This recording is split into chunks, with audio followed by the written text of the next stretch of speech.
How to use Truist Bank One View feature. To use the Truist Bank One View feature, first of all, you must log in through the dedicated Truist One View portal. Go ahead and launch any web browser of your choice. Tap on the search bar at the top, then type Truist One.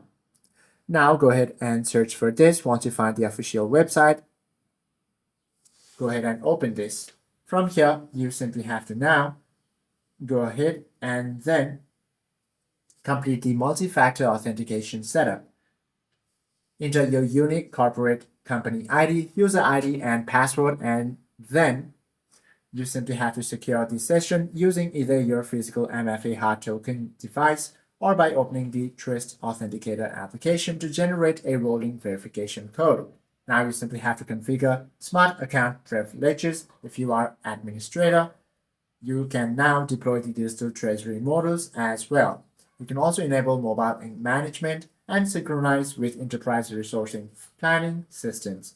Hope this video helps you out a lot. If you have any questions or queries, do comment down below.